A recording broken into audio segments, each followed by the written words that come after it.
আসসালামু আলাইকুম। আমি প্রথমেই বলছি, আমরা গণমাধ্যমের স্বাধীনতায় বিশ্বাসী।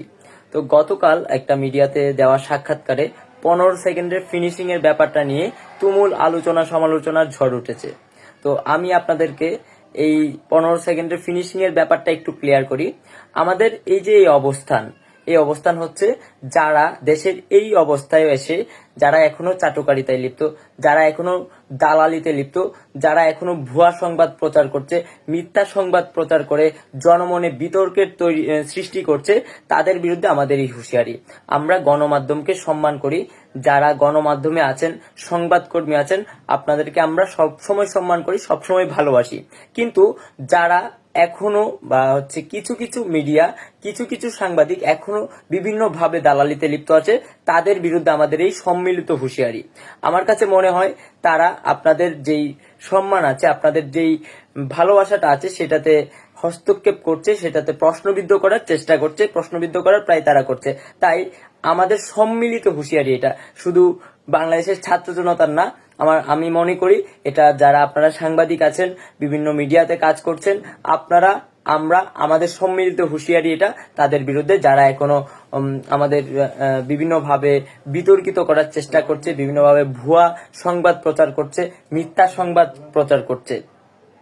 এবং দেশের গুরুত্বপূর্ণ অংশগুলোর মধ্যে গণমাধ্যম একটা গুরুত্বপূর্ণ অংশ। কেননা যদি গণমাধ্যম না থাকতো, তাহলে যে আমাদের কথাগুলা, আমাদের যে বার্তাগুলা, আমাদের কার্যক্রমগুলা দেশ এবং দেশের বাহিরে যারা আছে তাদের কাছে পৌঁছাতো না। আজকে গণমাধ্যম ছিল বলেই আমাদের এই যে আন্দোলনটা হয়েছে, সেই বিপ্লবটা ছড়িয়ে গেছে সারা বিশ্বে। আজকে দেখা যাচ্ছে পাকিস্তানে আন্দোলন হচ্ছে, আজকে ইন্ডিয়াতে আন্দোলন হচ্ছে। তো এই যে গণমাধ্যমের ভূমিকা, সেটা আসলেই সম্মান পাওয়ার মতো। তো আপনারাও জানেন যে গত 15 বছর যে ফেসিবাদ সরকার ছিল, যে ফেসিস্ট সরকার ছিল, তাদের আমলে আপনারা স্বাধীনভাবে একটা সংবাদ প্রচার করতে পারেননি, স্বাধীনভাবে একটা কথা বলতে পারেননি। তো সেই জন্য আমরা আমাদের সবার মুক্তির জন্য সেই বিপ্লবটা চলমান আছে। আমরা চাই একজন সংবাদকর্মী সে তার সত্য নিউজটা প্রচার করবে, সত্য ঘটনাটা প্রচার করবে এবং মানুষের মাঝে সত্য সংবাদটা পৌঁছে দেবে। ঠিক তেমনি ভাবে প্রত্যেকটা সেক্টরেই যেন তার নিজস্ব স্বাধীনতায় চলে, নিজস্ব স্বাধীনতায় কাজ করে, কারো যেন খবরদারি না থাকে। সেই জন্য আমাদের এই অবস্থান। এবং যেই ঘটনাটাকে কেন্দ্র করে আমাদের এই হুঁশিয়ারিটা ছিল, সেটা হচ্ছে গত 2 দিন আগে আমাদের নিজেদের মধ্যে একটা মিটিং হয়েছিল এবং আমরা এর আগে চট্টগ্রামকে 3টা ভাগে ভাগ করে আমাদের কিছু কাজ ছিল, সেই কাজগুলা করার জন্য আমাদের প্রতিনিধি দল ঠিক করে দেওয়া হয়।